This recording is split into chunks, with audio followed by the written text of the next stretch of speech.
ज़ैद बिन असलम रज़ियल्लाहु ताला अन्हु फरमाते हैं, हज़रत अमीरुल मोमिनीन बैठे हुए हैं, एक बाप और बेटा आपके पास आते हैं, लेकिन उन दोनों की शक्लें काफ़ी आपस में मिलती जुलती हैं।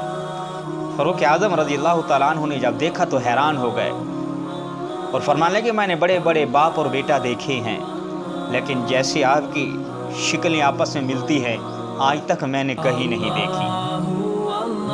इतनी कवे के साथ शक्ल नहीं मिलती जितनी तुम्हारी आपस में एक दूसरे के साथ मिलती है। वो शख्स ने कहा, अमीरुल मोमिनीन अगली बात सुनेंगे तो आपकी हैरत में और इजाफा हो जाएगा। आपने कहा, वो कैसे? कहने लगा, अमीरुल मोमिनीन ये जो आप बच्चा देख रहे हैं इसकी विलादत कब्र के अंदर हुई है। फ़ारूक आज़म हैरान हो गए, ये तो क्या कह रहा है? कहने लगा, अमीरुल मोमिनीन हाँ मैं सच कहता हूँ, ये बच्चा कब्र के अंदर पैदा हुआ है।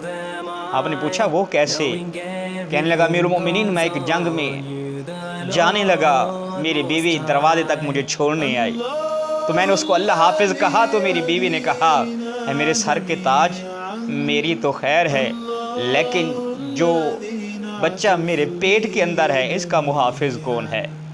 तो मैंने उस वक्त कहा था, अस्तौदिउल्लाह मा फी बतनिक, कि इस बच्चे को जो तेरे पेट के अंदर है मैं अपने अल्लाह के सपुर्द करके जा रहा हूँ, अपने अल्लाह के सपुर्द करके जा रहा हूँ। अमीरुल मोमिनीन मैं चला गया, जिहाद करता रहा। जब काफ़ी अरसे के बाद मैं घर आया, रास्ते में था तो ख्याल आने लगे, बेटे को उठाऊंगा, सीने से लगाऊंगा, बोसे दूंगा, प्यार करूंगा, खिलौने ला के दूंगा, ये करूंगा वो करूंगा।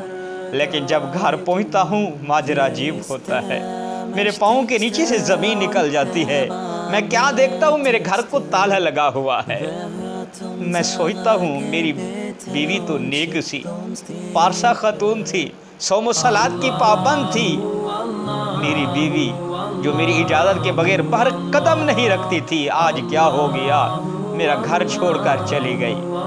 इतने में मेरे करीबी हमसाए आते हैं, कहते हैं तेरी बीवी तो वाकई वफादार थी, सौम सलात की पाबंद थी, वो दर्द ज़ेह की तकलीफ बर्दाश्त ना कर सकी और वो फौत हो चुकी है।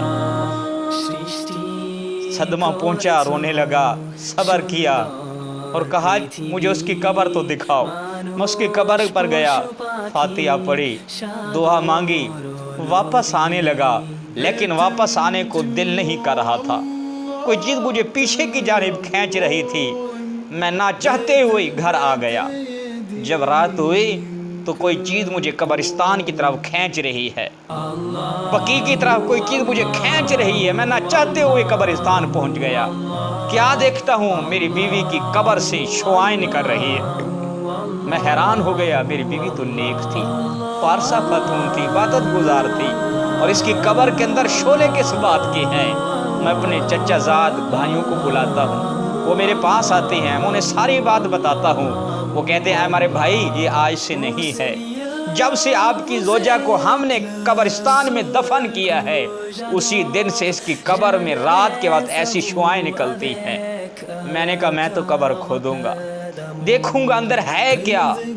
अमीरुल मोमिनीन मैंने कस्सी के साथ कब्र को खोदना शुरू कर दिया। अचानक कब्र फट जाती है। मैं क्या देखता हूँ, कब्र के अंदर एक बच्चा है जो अपनी माँ की गोद में खेल रहा है, कभी उसके सीने पर सो जाता है। मैं फौरन बच्चे को उठाता हूँ, अपने सीने से लगाता हूँ, हैरान होता हूँ ये बच्चा और कब्र के अंदर कैसे जिंदा रहा और कैसे कब्र में ये बच्चा आ गया। आवाज़ कुदरत आती है, मेरे बंदे याद कर, जब तू घर से चला था और अपनी बीवी को ये कह के गया था, अस्तौदिउल्लाह मा फी बतनिक, कि इस होने वाले अपने बच्चे को मैं अपने अल्लाह के सपुर्द करके जा रहा हूँ, तो उन्हें हमारे सपुर्द किया था, आज तुम्हें वापस दे रहे हैं। ऐ मेरे बंदे, अगर तू अपनी बीवी को भी जाते वक्त हमारे सपुर्द करता तो उसको भी आज हम तुम्हें ज़िंदा ही वापस देते। अल्लाह ताला बड़ा ही करीम है, बड़ा ही रहीम है। अल्लाह से बढ़कर इस कायनात में ना कोई करीम हो सकता है, ना कोई रहीम हो सकता है। ماں بڑی اولاد سے پیار کرتی ہے، لیکن رب ایک ماں سے نہیں، 2 ماں سے نہیں، 70 ماؤں سے بھی بڑھ کر اپنے بندوں سے پیار کرتا ہے۔